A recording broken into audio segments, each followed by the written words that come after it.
In today's video, I'm going to be going over WWE superstars that you guys think would thrive in AEW. So I put out a tweet a few days ago asking you guys to respond with some WWE superstars, and you responded with a lot of them. So I was only able to pick 15 to 20 of them. I'm sorry if I left you out, but we're going to go over those superstars today, and I'm going to give my opinion on whether I think those superstars would thrive in AEW or not. But before I jump into your responses, please make sure to like, subscribe, and turn on those notification bells so when videos like this and other daily wrestling content comes out, you can watch those videos as soon as they drop. I'm also on Patreon where I do watch alongs from matches, events, all sorts of stuff that we can't do here on YouTube. So if you want to check that out, support the channel, the link will be in the description. The stories that Drew could tell with the likes of Hangman, Swerve, Kenny, etc. Man, I need it so bad. I'm convinced at this point that WWE hates Drew McIntyre because he has given this company fucking everything he has, and they are just giving him shit. He was involved in one of the best matches last year, one of the best feuds, and was arguably the best superstar of the year in 2024.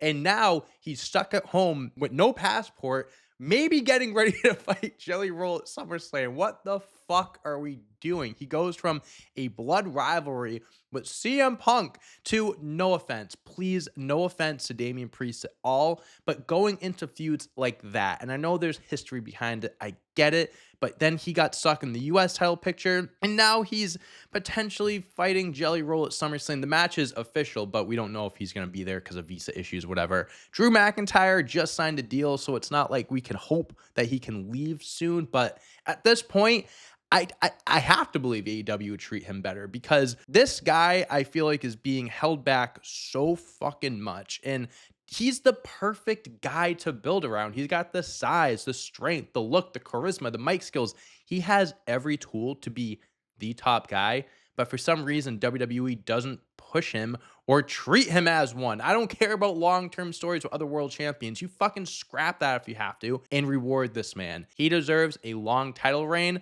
He put the company also on his back during the pandemic era, the Thunderdome era, him and Roman Reigns. Before Roman came back at SummerSlam, it was all him. This dude was giving us amazing work, kept the company relevant, and they did give him the title win at WrestleMania 40, but he hasn't had a legit world championship reign, and it's baffling to me how they haven't given this guy those opportunities. This is just the first one, and I'm getting all riled up. AEW would treat him, I have to believe that they treat him so much better than WWE because WWE treats him like shit. So I agree. He would thrive in AEW. Kevin Owens, Kill Steen Kill era in AEW would go crazy. Listen to me. Kevin Owens in AEW would be an absolute monster. I think he would absolutely thrive in AEW. I think, all considering, I know he doesn't have the best track record when it comes to world championship matches and stuff, but he has been handled well on the main roster. All considering, Kevin Owens is going to be a WWE Hall of Famer one day, one of the most well-known superstars of the last 10 years, consistently giving us fantastic work, stories, promos, you name it, he got it.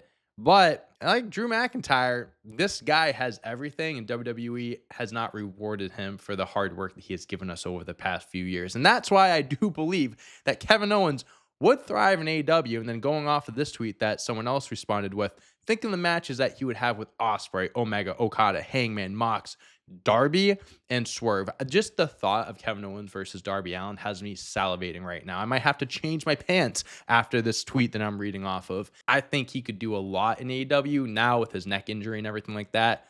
Who knows what his future holds, and speedy recovery to him. Hopefully we can see him back in a wrestling ring, period, whether it's WWE or anywhere else. But I do think that he would thrive in AEW if he did go there. He really does seem like the perfect guy for that company. I think he'd be the top guy from the second he stepped foot in there. The leash would be taken off. The handcuffs would be cut loose. I think he would do incredible things in AEW. New Day has already accomplished all that is to be done in WWE. Feuds matches with these teams would seriously be sensational. This one honestly really interested me because you're right. Like, what is there left for the New Day to accomplish? They've done everything in WWE as faces, as heels, in the middle. They've done everything there is to do as a tag team. If they want to continue building their legacy as one of the greatest tag teams of all time, period, not just WWE, leaving WWE, going on the indies and chasing after tag team championships, That's the way to do it. New Day would be treated like absolute stars if they went to AEW. They would be at the top of the tag team division. It wouldn't surprise me if they won the tag team championship shortly after debuting. But I do really like the idea of them going around the world and collecting championships, like when FTR did that a few years ago. Have them rack up those accomplishments and really start dubbing themselves as the greatest tag team of all time. Will they leave WWE one day? Who knows? You never say never in wrestling. But the idea of them leaving and doing all of this is really, really enticing. I like the idea of it, of them separating themselves in that sense from WWE and going off on their own and really just building their reputation, becoming the greatest tag team of all time. And also the New Day versus the Young Bucks would be money. That's like printing money. Bayley 100%. There's no reason that one of the greatest women's wrestlers of all time should ever miss both Mania and SummerSlam. She's blatantly disrespected in WWE. If she went to AEW, it's virtually a guarantee she'd be somewhere at the top of their women's division. Honestly, I agree that Bayley would be better off in AEW than WWE right now because she is in this weird spot where she has accomplished everything that is to do in WWE. And now it's like she's searching for what's next and everything. And I do feel like she is the most disrespected out of the four horsewomen. She didn't get called up at the same time as them. I feel like she doesn't really get held in the same regard as them. And being left off of WrestleMania and SummerSlam is really, that is tough, disrespectful, you can say if you want. But I think Bayley has proven over the years that she has plenty left in the tank and then she can still go. And maybe she should take her talents elsewhere outside of WWE to show others that she still has what it takes to be a top female superstar, not just in a company, but in the world. I feel like the issue too is that she had her big moment at WrestleMania 40. They had the Damage Control story for a while. She won the Rumble, won the championship, had her reign. And since then, it's been kind of like, well, what's next for her? Honestly, I would like to see Bayley jump ship. I want to see her do a lot more with her career because right now, WWE doesn't have a lot going for her. Blake Monroe, she just needs the right story and opponent, and she could go from good to great. Wouldn't that be something? I feel like if Blake Monroe feuded with someone that was like, someone that was timeless, someone that really just brings out the best in their opponents, both in the ring and outside the ring, and could put together such a great story. That would be the perfect storm, finding someone like that. So good that, if it's so good, they could potentially win a Tony for it. They could win a Tony for the storm that they'd create. As a Tony's an acting award, right? Yeah, right. Yeah, oh yeah, Tony for a Broadway theater. That's exactly what I'm talking about. I know what I'm talking about. Yeah, I think Blake Monroe and Timeless Tony Storm, they wrestling soulmates. I think Gunther would make the most sense. AEW doesn't have a main event caliber big man. His promos are simple and effective and doesn't need to do too much, and he can very well hang with AEW's best in the ring. I think Gunther would thrive in any company. Listen, he has been a champion for 80% of his time in WWE. That is a ridiculous stat, and I know the last few months have been stupid for Gunther. Him losing to Jey Uso, tapping out to Jey Uso, having a match with Goldberg that it shouldn't have been for a world championship. I think that should have happened months prior to actually happening. They've been treating him weird recently, but he is the world champion right now, and they do overall treat him well. He has been booked as, I don't know how much stronger he could be booked besides the whole tapping out to Jey Uso thing. Because again, he's been a champion for 80% of his time in WWE. The type of wrestler that Gunther is, he would fit into AEW perfectly because he doesn't have to cut a super passionate promo. He would immediately be treated as a top guy in that company. He could very well hang with every top star in that company. He could very well be the best wrestler in that company if he signed there, but he would be an absolute killer. Walter would be an absolute killer in AEW. Pete Dunne, his character has been so mishandled since his NXT call-up. I want to see him put on bangers again like he was on the Indies and in NXT. The whole Butch stuff was terrible. I wouldn't even mind seeing Tyler Bate go with him since the Raw tag scene is so bleak at the moment. Both of these guys have been so mishandled by WWE. They were so incredible in NXT UK, and they were so young, especially Tyler Bate. He was like 19 or 20 years old when he was the NXT UK champ. He took a picture at Triple H. Triple H was like, this guy is the future. Well, where has he been? He's not being treated like the top star that he should have been treated as.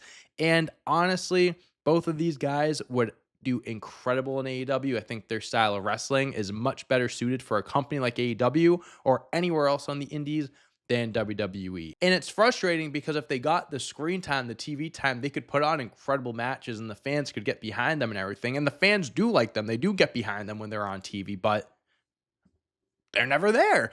And you're right with Butch. I mean, if I was Pete Dunne, as soon as they said I'm going by Butch, I'm out of there. I'm not even hanging around. So God bless him, the fact that he's even there now.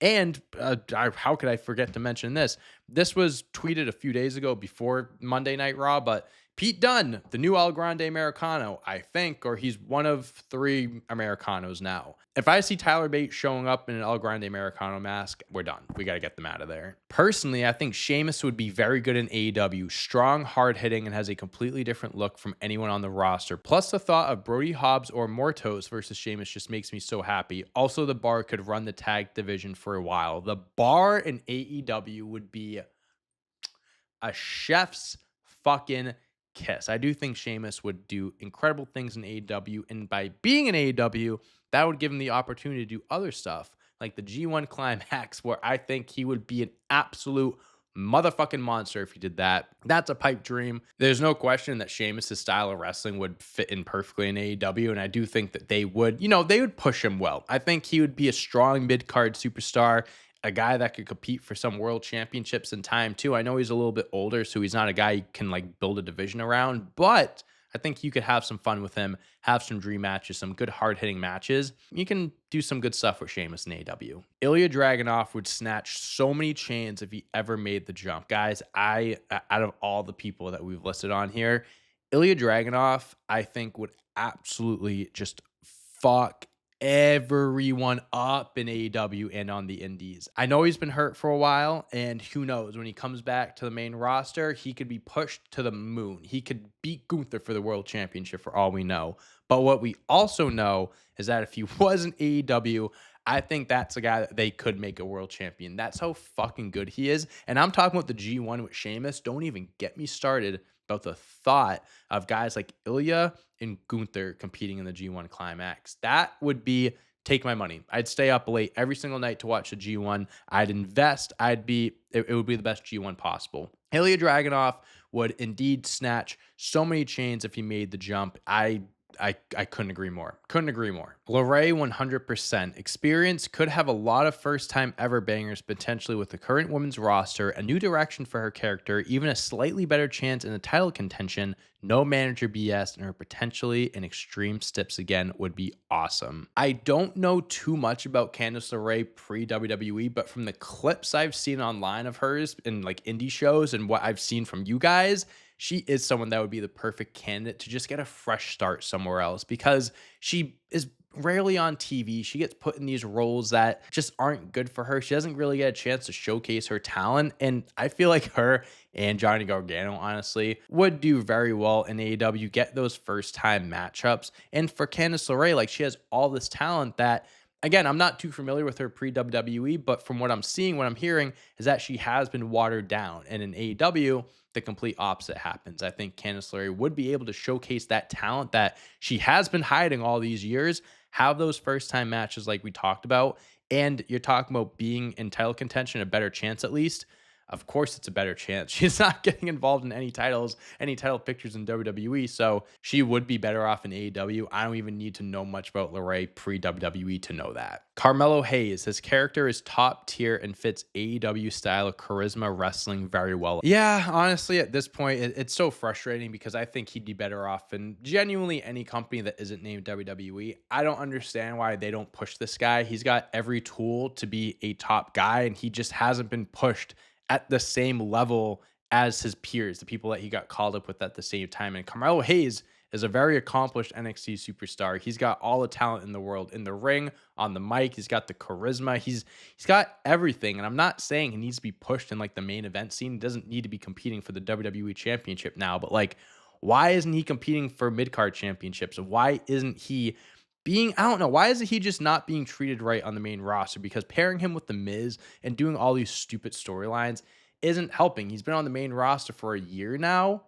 what has he done? He's won the Andre the Giant Battle Royal that no one gives a fuck about. Carmelo Hayes would be unreal in AEW. He would absolutely thrive. And I just don't get what WWE doesn't see in him. Why would they call him up and do all this? He was doing so great in NXT, and now he's on the main roster doing nothing. It makes no sense. It really does make no sense. Some reason Fraxiom came to mind as soon as I read this. Would love to see matches like Fraxiom versus the Young Bucks, Fraxiom versus Jet Speed, Fraxiom versus FTR, etc. So many good tag matches they could have. I agree with you, Fraxiom would have some incredible matches in AEW against these tag teams, but they've had some incredible matches since being called up to the main roster, and they are arguably the best NXT tag team champions of all time. WWE does treat them well, and I do think they have a bright future on the main roster. I agree with you, they would thrive in AEW, but I do think that they are doing just fine in WWE as well. Austin Theory, he has the athleticism and potential to be the next big star. If he went to AEW, think Ricochet level resurgence to his star power and career. I am not giving up on Austin Theory. I will die on this hill. I think Austin Theory can be a huge star when giving the right opportunities, stories, and allowing him to grow. I think he still could be a top guy in WWE. I'm still holding out that he will show up in Seth Rollins' group and be a new member added. But in AEW, I do think he would be allowed that opportunity to grow as an individual, as a character, and showcase his talents more. Because if we watch him in NXT versus him now, his moveset got completely nerfed. And I do think that Triple H isn't the biggest fan of his. He hasn't been booked well under Triple H. And granted, he wasn't booked well under Vince either. Well, it's not that he was booked bad, but he was pushed down our throats. He should have never won the Money in the Bank briefcase. He had some shit US title runs, which you can blame him partially for, but I think you also have to blame the booking. Austin Theory, at the end of the day, is so young and has so much untapped potential. Whether it's in WWE or AEW, I think he can thrive anywhere. He just needs the opportunity. He's a bit older, but I think Finn Balor would have some great stories and matches in AEW with all the main event talent, but there's also a lot of history with guys there like Ibushi and Omega plus Bullet Club. This is the last one, guys, and I feel like I speak not just for myself, but for other people when I say I wouldn't mind seeing Finn Balor with a change of scenery at some point in the future. He did just sign like a 5-year deal at WWE, so I don't think he's going anywhere anytime sooner. Even past that contract, I think he would retire in WWE. But regardless, I think he would do great stuff in AEW because they would let him do things that WWE doesn't. As a solo star, Finn Balor has been treated like dog shit over the last few years. I can probably count on one hand the amount of solo wins he has over the last 2 or 3 years. It's terrible. It's brutal. But Finn Balor still is one of the better wrestlers in the world. He's still in incredible shape, and I do think he could be the Finn Balor of old, going after world championships, even winning world championships, if he is giving that opportunity. Right now, I think if he wants that opportunity to win world championships and, have a good solo run, it's an AEW. But I do think WWE could still push him and treat him like a top guy if they just run with that story. Please separate him from the Judgment Day. I thought we were going to do this months ago. I don't know what happened there, but if you separate him, let him go solo, build that character back up, you can get him back to the promised land. You can put him back at the top of the mountain, winning world titles or competing for them at the very least. But I don't know if we're going to see that from Finn Balor in WWE. And AEW, I think there's a chance. And I do think he would thrive there between the history he has with other superstars and a bunch of dream matches, first-time matches that we've never seen before. He would be money in AEW. And that is the last one we have, guys. Thank you so much for your responses. I apologize if I didn't get to yours. Like I said, there were a whole lot of responses, so I was only able to get to a few of them. But keep your eye out for future tweets and stuff for other videos that you can be featured in. Hope you guys enjoyed this one. Hope you have a great rest of the day. Thank you for your support as always. And I will see ya when I see ya. Peace.